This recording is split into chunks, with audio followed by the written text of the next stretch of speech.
नमस्कार, मैं हूं खान। दिन भर की खबरों में सबसे पहले डालते हैं नजर आज के मुख्य समाचारों पर। गुलचिका पर फिर बड़ा पानी, अधिकारी बोले स्थिति नियंत्रण में। घग्गर नाली बेड में 6 दिन में कम हुआ 2000 क्यूसेक पानी।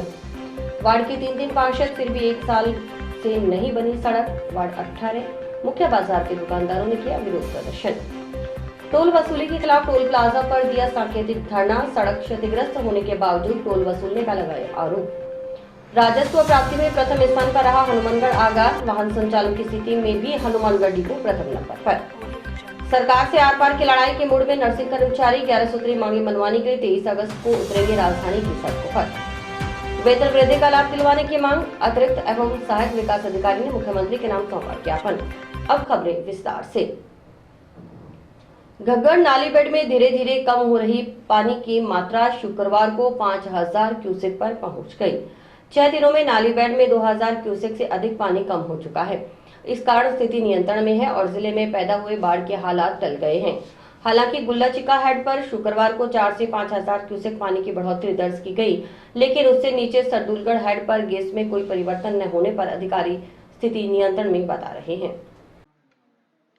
जल संसाधन विभाग उत्तर संभाग हनुमानगढ़ के मुख्य अभियंता अमरजीत मेहड़ा ने बताया कि 629 आरडी पर घग्गर नदी में 12,441 क्यूसेक पानी पहुंच रहा है। इसमें से 5,000 क्यूसेक नाली बेड और 7600 क्यूसेक पानी घग्गर डायवर्जन चैनल में चल रहा है। एक बारगी स्थिति नियंत्रण में है। हालांकि गुल्लाचिका और ओटू हेड पर शुक्रवार को 4 से 5,000 क्यूसेक पानी बढ़ा है, लेकिन सरदुलगढ़ की गेज में परिवर्तन नहीं हुआ। इस कारण अभी हनुमानगढ़ जिले में बाढ़ के खतरे की स्थिति नहीं है। लगातार हरियाणा के अधिकारियों से संपर्क रखा जा रहा है। मुख्य अभियंता ने बताया कि इंदिरा गांधी नहर के लिए 13,500 पानी लिया है। 4 में से 2 ग्रुप चलाए जाएंगे। भाखड़ा में भी करीब 1500 क्यूसेक और नोहर के सिद्धमुख प्रोजेक्ट में 750 क्यूसेक पानी लिया गया है। इंदिरा गांधी नहर में गुरुवार को 10,000 क्यूसेक पानी चल रहा था। धीरे धीरे कर पानी की मात्रा में बढ़ोतरी की जा रही है। देर रात तक पानी पूरा हो जाएगा। अभी 2 से 3 दिन पौंड भरने में समय लगेगा। साथ ही पानी की सप्लाई होगी। 31 जुलाई को सुबह से 4 में से 2 का रेगुलेशन जारी होगा। पिछले दिनों घग्गर में पानी की तेज आवक के चलते गठित किए गए नियंत्रण कक्ष को शुक्रवार को समाप्त कर दिया गया। नियंत्रण कक्ष में ड्यूटी पर तैनात कर्मचारी और अपने पूर्व पदस्थापन स्थान पर उपस्थित के लिए कार्यमुक्त कर दिए गए हैं। इस संबंध में कलेक्टर की ओर से शुक्रवार को संशोधित आदेश जारी किए गए। अभी 629 आरडी पे हमें जो पानी घग्गर नदी में मिल रहा है वो 12,600 क्यूसेक पानी है, जिसमें 5,000 क्यूसेक पानी नाली बेड में चल रहा है और 7600 क्यूसेक पानी है घग्गर डायवर्जन चैनल में अभी चल रहा है। वर्तमान में जो पानी हमारे पास आ रहा है अंडर कंट्रोल है। इस तरह का कोई स्थिति पैदा नहीं है। हाँ, ओटू में जरूर कल 48,000 क्यूसेक पानी था और आज करीब 42,000 हुआ, 5,000 पानी बढ़ा है।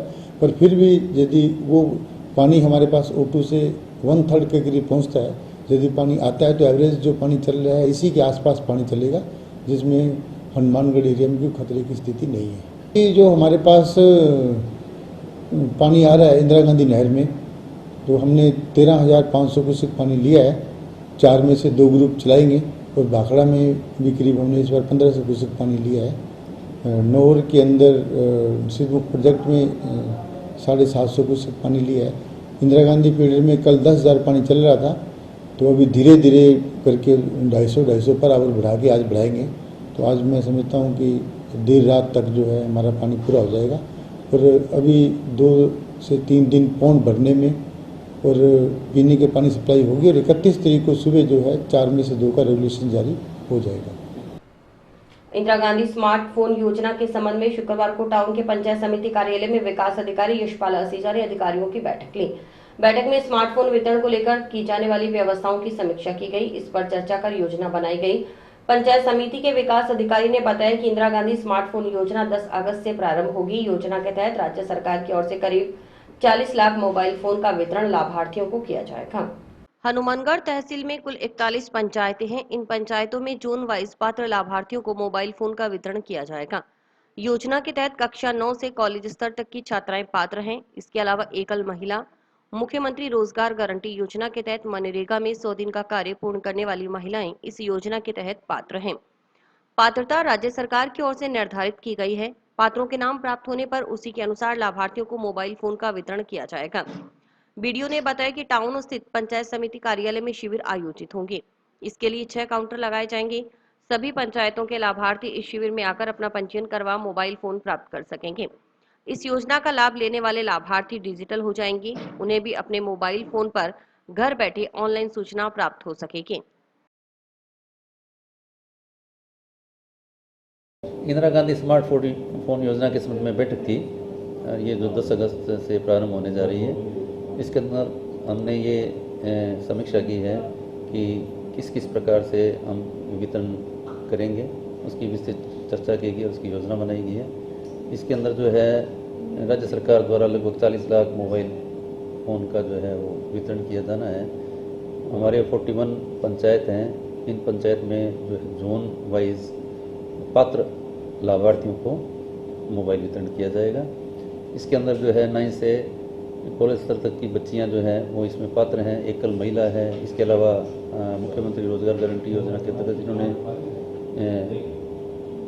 100 दिन पूरे कर लिए हैं महात्मा गांधी नरेगा योजना के अंतर्गत, और उनको जो है ये फ़ोन वितरण किया जाएगा।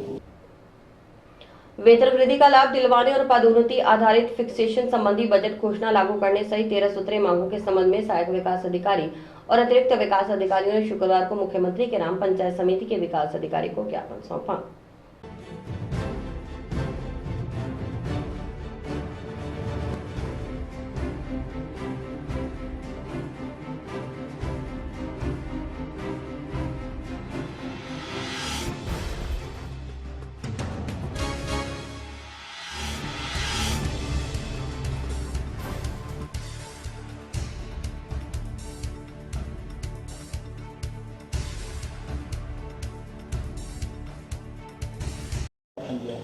आज हमारे अतिरिक्त विकास अधिकारी एवं सहायक विकास अधिकारी संघ की तरफ से श्रीमान विकास अधिकारी महोदय को मुख्यमंत्री महोदय के नाम ज्ञापन दिया गया है, जिसमें हमारे संघ से संबंधित कुछ मांगे हैं।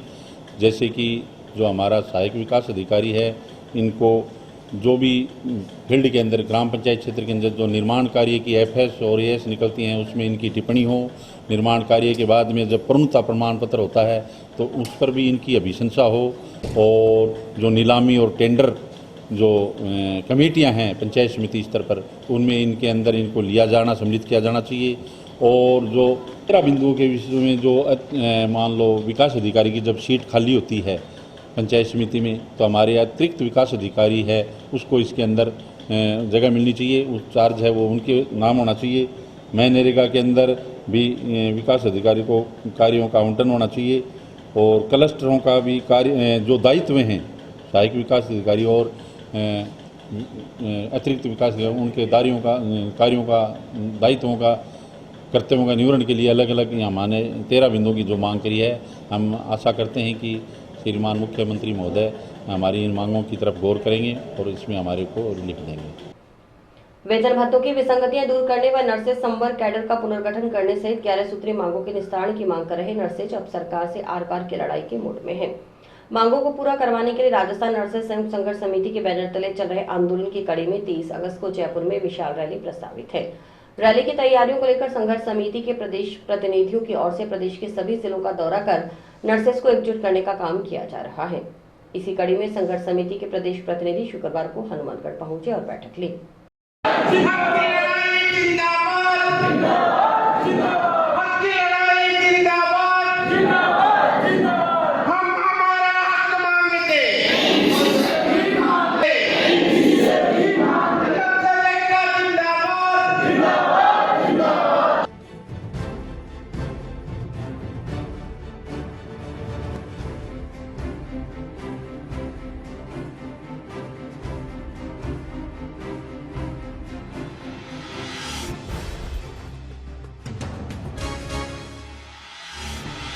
मुख्य रूप से जानकारी हम ये देना चाहते हैं कि राजस्थान के नर्सेज हमेशा सेवा भाव में लगी रहती है।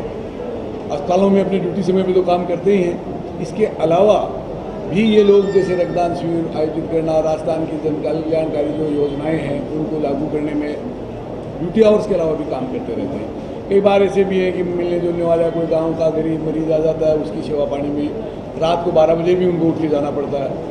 इन तमाम चीज़ों को देखते हुए कभी नर्सेज आंदोलन करती नहीं है, हमेशा सेवा भाव में लगी रहती है। लेकिन पिछले कुछ दिनों से, कुछ वर्षों से ऐसी स्थितियां बनी कि जो आंदोलन कर रहे हैं वो पा रहे हैं और जो सेवा कर रहे हैं वो खो रहे हैं। हमने भी ये देखा, अब हमारे जब मन में विचार आया तो हमने ये देखा कि हम आज राजस्थान में हमारे जो समकक्ष कैडर है, चाहे पुलिस सर्विसेज हो, चाहे शैक्षणिक सर्विसेज हो, चाहे अकाउंट सर्विसेज हो, वो 9, 18, 27 में हमसे कई गुना आगे सैलरी ले रहे हैं। ऐसे ही बात करते हैं हम हमारे जो पड़ोसी राज्यों की बात करते हैं।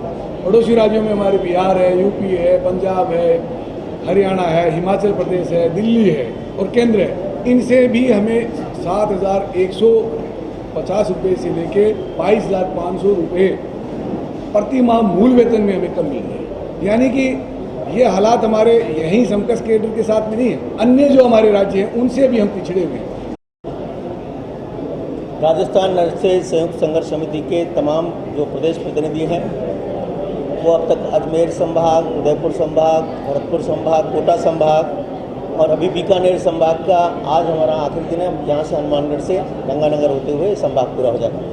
उसके बाद हमारे जोधपुर संभाग का दौरा है। आज 72वां दिन है।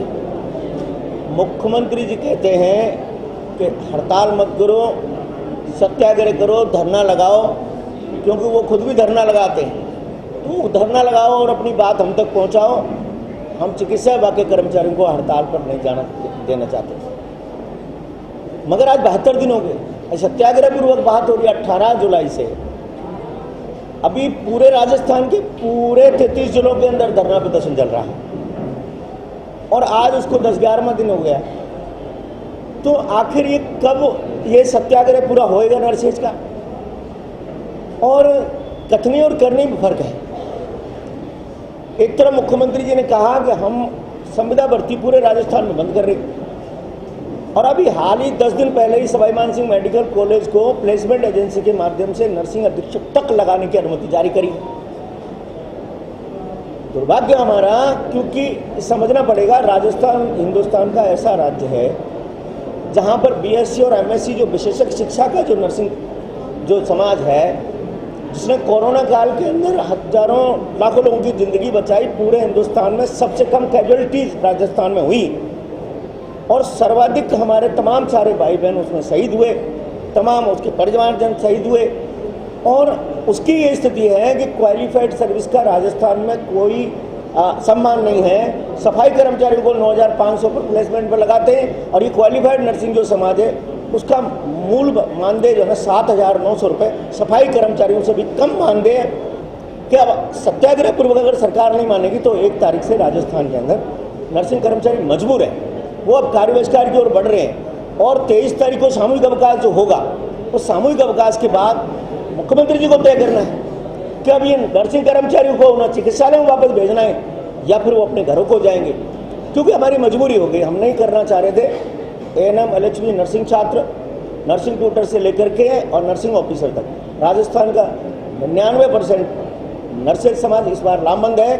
यह हमारे आर पार की लड़ाई है। हनुमानगढ़ जिले की नर्सेज एक बैंड के नीचे आ चुकी है। हमने 18 तारीख को धरना दिया था। विशेष परिस्थितियों में हनुमानगढ़ जिला है, घग्गर नदी का बाढ़ का प्रभाव था, इसलिए हमने उस धरने को प्रशासन के आग्रह पर स्थगित किया। अब स्थिति कंट्रोल में है, हम सब एक साथ जुटे हुए हैं ताकि जो प्रदेश कार्यकारिणी का जो भी कार्य होगा वो हनुमानगढ़ में पूर्णतः लागू करेंगे हम। और सरकार से ये निवेदन करना चाहते हैं कि हमारी मांगों पर जल्द से जल्द कार्रवाई करें।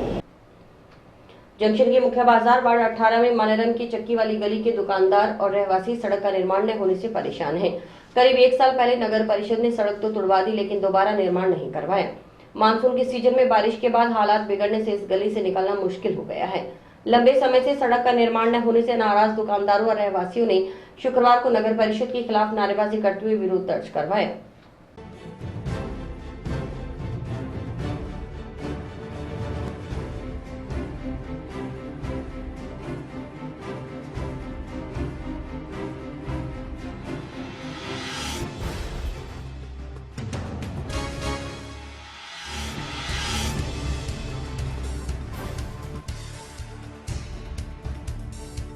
हनुमानगढ़ नगर परिषद, हनुमानगढ़ नगर परिषद, हनुमानगढ़ नगर परिषद, हनुमानगढ़ नगर परिषद। मैं एक चीज़ की जानकारी आपको और देना चाहता हूं कि इस वार्ड के 3 पार्षद हैं। देखिए, हो सकता है कि राजस्थान का पहला मामला हो, इस वार्ड में 3 पार्षद, 2 तो नॉमिनेट हैं और एक जीता हुआ व्यक्ति भारतीय जनता पार्टी से जीता है। अब ये 3 पार्षद होने के बाद भी इस वार्ड की ये दशा है। अब आप ये देख सकते हो, ये जो सड़क आप देख रहे हो, ये हनुमानगढ़ की मुख्य सड़कों में से एक है। वार्ड नंबर 18 की और मेन बाजार की, ये मानाराम की चक्की वाली गली की ये सड़क है, जो 1 वर्ष से तोड़ी गई है। यानी ये 4 जुलाई 2022 को तोड़ी थी और आज तक इसको नगर परिषद की तरफ से कोई देखने नहीं आया। जबकि जब भी उन्हें इस बात के लिए कहा गया है तो उन्होंने कहा कि यहाँ सीवरेज बिछाया जाएगा, लेकिन आप ये देखिए कि सीवरेज सिर्फ इसी गली में बिछाया जाएगा। पास की इसकी सड़क है, ये अभी बनी है, इसके साथ ही तोड़ी गई थी। वहाँ तो सीसी सड़क बना दी गई है और इस सड़क को छोड़ दिया गया। ये छोटा सा टुकड़ा है, ज़्यादा विशेष नहीं है भी कोई लंबाई और हो, लेकिन इसको इसलिए छोड़ दिया गया है कि यहाँ इसको बनाना नहीं चाहती नगर परिषद, आम जन को ये परेशान करना चाहती है। मेरा सभापति से एक निवेदन है कि आपने बड़ा चुनाव लड़ना है और कम से कम आप तो इस ओर ध्यान दीजिए ताकि आम जन को इसको राहत मिले। अब इतने परिवार रहते हैं और इतने लोग आते जाते हैं, उन सब को परेशानी होती है। थोड़ी सी बरसात के साथ ही आप देखिए ये खंडित हो चुकी है सारी सड़क और कोई सही आदमी चल भी नहीं सकता इस पर। मैं भी इसी गली का निवासी हूँ जिस सड़क के बारे में वार्तालाप हो रही है। ये लास्ट जुलाई 2022 में ये हिसारिया जी की सड़क और ये सड़क को बराबर तोड़ा गया था, जबकि उस सड़क का निर्माण उसी वक्त हो गया था लगभग महीने बाद, और इस सड़क की कंडीशन लास्ट 1 ईयर से एज इट इज पड़ी है, जिसके कारण इसके ऊपर ग्राहक छोड़ो हम दुकानदार भी आते घबराते हैं बारिश के मौसम में, और कई बार नुकसान भी हो चुके हैं। लेडीज गिर चुके हैं, जेंट्स गिर चुके हैं, दुकानों के शोरूम का जो शीशे लगे हैं वो भी पत्थर उड़ के क्रैक हो चुके हैं। ये हालात ही सड़क में बारिश के टाइम पे और बिना बारिश के भी ऐसे ही हालात रहते हैं। तो जैसे भी उचित हो कृपया करके इसको सही कराया जाए। काफ़ी टाइम हो गया है, 1 साल से ज़्यादा समय हो गया है। नगर परिषद के पास सिर्फ जी बातें हैं, इसके अलावा कुछ भी नहीं है। विकास कार्य हमने हमारी गली के ऊपर होगा तब मानेंगे हो रहे हैं। हमारे सामने साक्षात प्रमाण है कि यहाँ भी हो ही नहीं रहा, तो कैसे माने। अब नगर परिषद को जगह जगह जाके देखेंगे कहाँ का निर्माण कार्य हो रहे हैं। जो हमारे सामने स्थिति हम तो उससे अवगत करा रहे हैं उनको, और यहीं से हम नगर परिषद की पोजीशन लगा लेते हैं क्या पोजीशन है उनकी। चेयरमैन साहब पहले अपने एरिया को तो संभाल लें, जो लोकल होम सिटी है उसकी, उसको तो संभाले पहले आगे।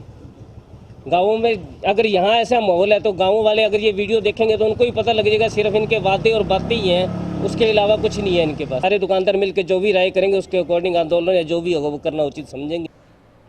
हनुमानगढ़ आगार ने राजस्व प्राप्ति में राजस्थान में संचालित 52 डिपो में प्रथम स्थान हासिल किया है।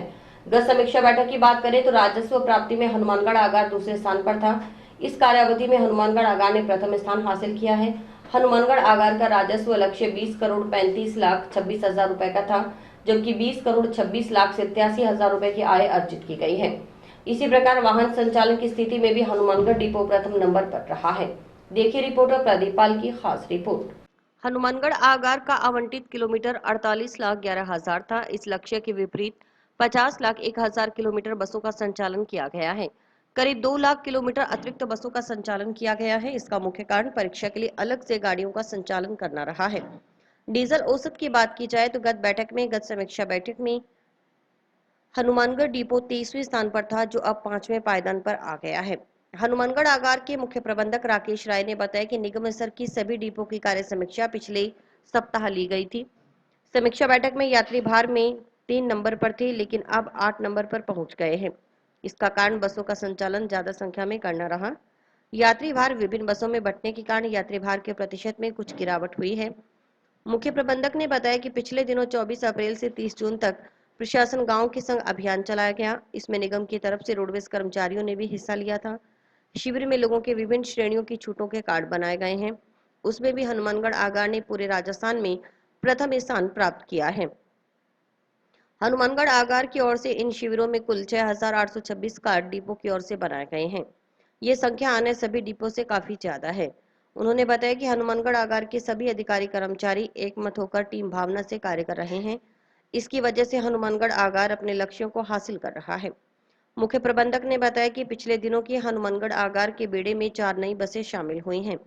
दिल्ली के लिए 2 बसों का संचालन किया जा रहा है। वहीं यात्रियों की मांग के चलते अजमेर के लिए 2 अतिरिक्त बसें चलाई जा रही हैं। निगम स्तर की सभी डिपोज की कार्य समीक्षा बैठक गत सप्ताह ली गई थी, जो कि जिसके परिणाम इस प्रकार रहे। हनुमानगढ़ आगार ने राजस्व प्राप्ति में राजस्थान में जो कि 52 संचालित डिपो हैं उनमें प्रथम स्थान प्राप्त किया है।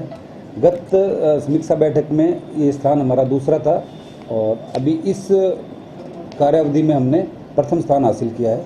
हमारा आय लक्ष्य था 20,35,26,000 प्राप्त करने का, जिसको हमने 20,00,26,87,000 रुपये हमारे द्वारा अर्जित किया गया। इसी प्रकार वाहन संचालन की स्थिति में भी राजस्थान में 1 नंबर पे हनुमानगढ़ डिपो रहा है।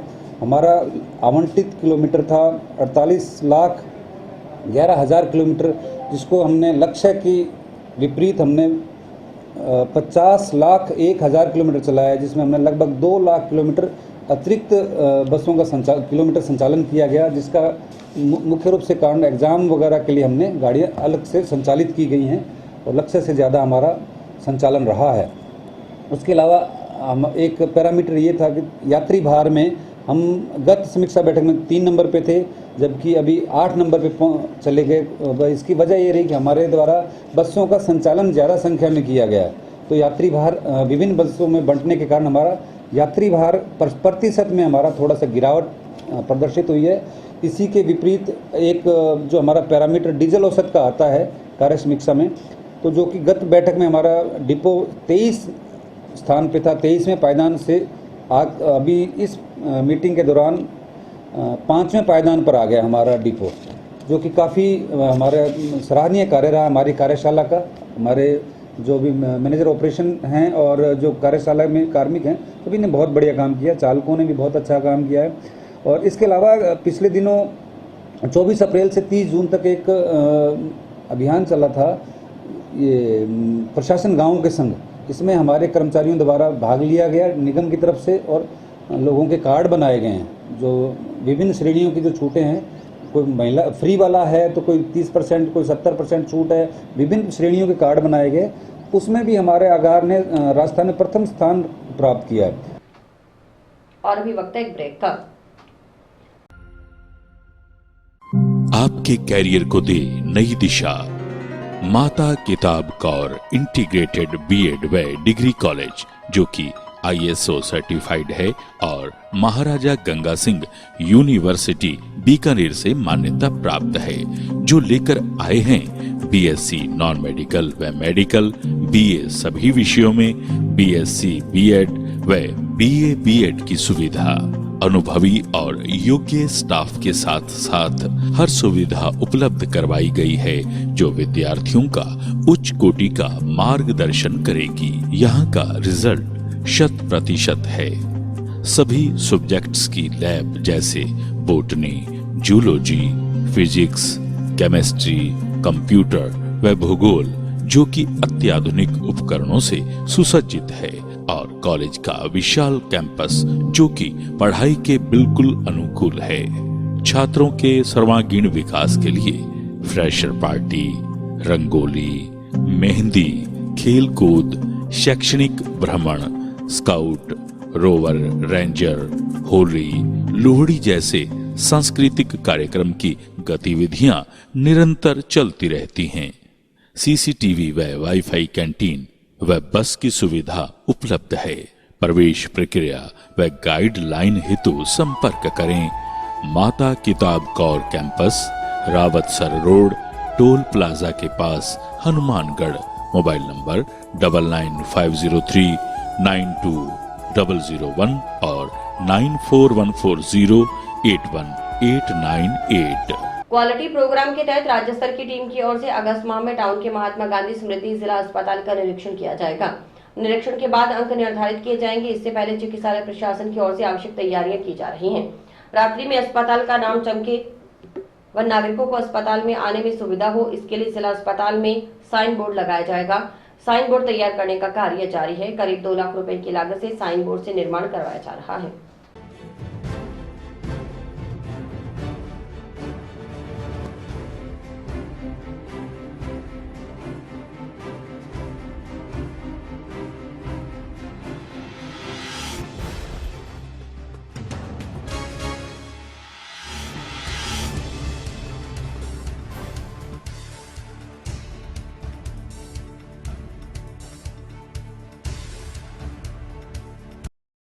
क्वालिटी प्रोग्राम के तहत हॉस्पिटल में रात्रिकालीन साइनेज की कमी थी, जिसके तहत ये ACP ग्लो साइनेज बोर्ड लगवाया जा रहा है, जिससे चिकित्सालय का नाम रात को भी SMS की तर्ज पे सुंदरता से दिखाई दे और सभी को साइनेज में चिकित्सालय में पहुंचने में सुविधा हो, और ये दिन में भी कार्य करेगा। और क्वालिटी प्रोग्राम के तहत चिकित्सालय का साइनेज, बड़े साइनेज बोर्ड की आवश्यकता थी, जो शीघ्र ही 2-3 दिन में लगवा दिया जाएगा। क्वालिटी के तहत रूटीन वर्क ही हैं, साफ़ सफाई पे आवश्यक ध्यान दिया जा रहा है, और सभी है, चाहे हॉस्पिटल की अन्य सुविधाएं हैं, लॉन्ड्री सर्विसेज हैं, बेड हैं, गद्दे हैं, तकिए हैं, उनकी धुलाई वगैरह पे विशेष रूप से ध्यान दिया जा रहा है, ताकि उच्च क्वालिटी की सुविधाएं मरीजों को उपलब्ध करवाई जा सके। नहीं, अभी कायाकल्प की टीम चेक करके गई है, उसमें अभी समय लगेगा। स्टेट लेवल की टीम आएगी, उसके बाद ही आगे अंक निर्धारित होंगे। अभी एक असेसमेंट हो चुका है और अगले माह स्टेट लेवल की टीम आनी है कायाकल्प की, उसके बाद आगे की जानकारी आपको दे दी जाएगी। आगार कार्यालय में विकलांग पास बनवाने आए शख्स पर ड्यूटी पर तैनात महिला कर्मचारी के साथ अभद्र व्यवहार करने, राजकार्य में बाधा उत्पन्न करने और धमकी देने का मामला सामने आया है।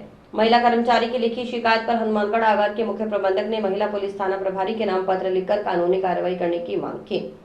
मुख्य प्रबंधक ने सतपाल मोड़ पर आगार कार्यालय में ऑन ड्यूटी महिला कर्मचारी से अभद्र अश्लील व्यवहार करने, राजकार्य में बाधा पहुंचाने, धमकी देने और कार्यालय का माहौल खराब करने का आरोप लगाती हुई आवश्यक कानूनी कार्रवाई करने की मांग की।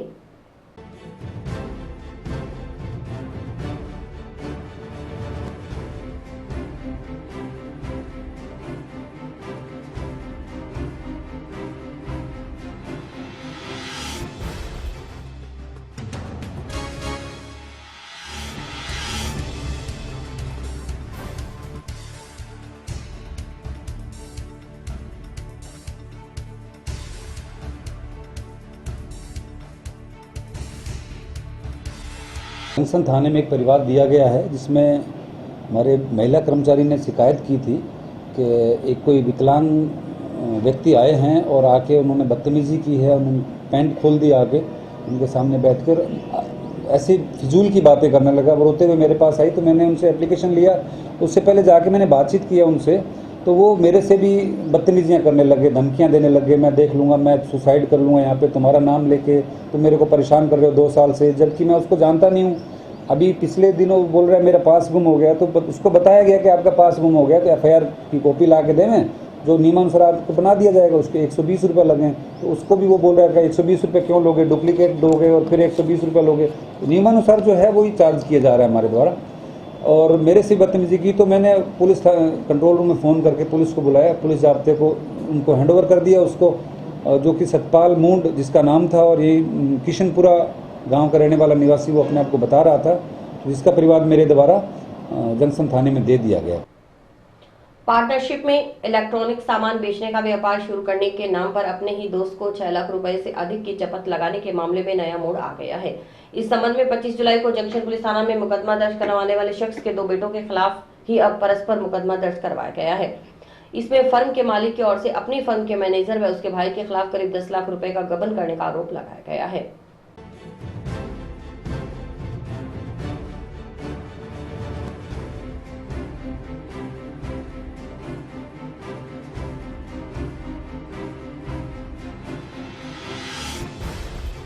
विनायक मोबाइल के नाम से मेरी हनुमानगढ़ जंक्शन में एक दुकान है, जिसमें मैं इलेक्ट्रॉनिक और मोबाइल का काम करता हूँ। आज से 2 साल पहले कपिल मिड्डा, पुत्र सुभाष मिड्डा मेरे पास आया। उसके पास कोई काम नहीं था, मेरे पास काम के लिए आया, तो मैंने उसको दोस्ती के नाते उसको काम दिया।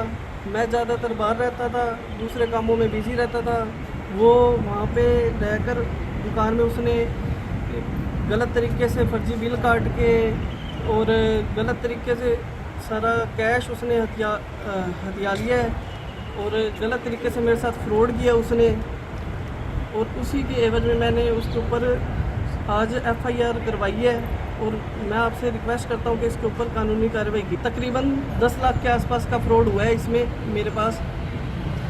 और पहले जब ये आया था दुकान के अंदर कम से कम 15 लाख के आसपास का माल था, जो कि करके गलत तरीके से फाइनेंस किया। भाई का नाम उस पर राहुल मिड्डा है, जो कि अभी फ़िलहाल HDB फाइनेंस में कार्यरत है। और इन दोनों भाइयों ने मिलके मेरे साथ बहुत बड़ा फ्रॉड किया है और मैं सिर्फ न्याय की मांग करता हूँ। हनुमानगढ़ सुरतगढ़ 4 लेन पर गांव मक्कासर व डबली राठान के बीच स्थित टोल प्लाजा पर अवैध रूप से टोल वसूलने का आरोप लगाते हुए टैक्सी चालकों ने शुक्रवार को टोल प्लाजा पर सांकेतिक धरना देकर विरोध दर्ज करवाया।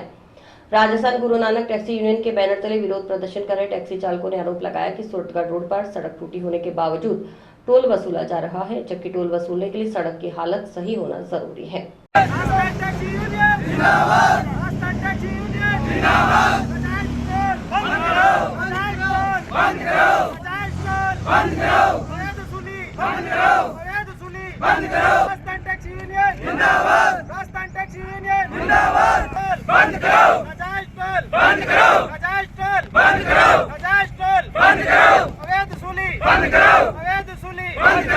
हमारी डिमांड ये है कि सर रोड पूरी तरह टूटी हुई है और ये हमारे से नजायज टोल वसूल रहे हैं। हम बहुत परेशान हैं, हम टोल नहीं देंगे, हम संघर्ष करेंगे।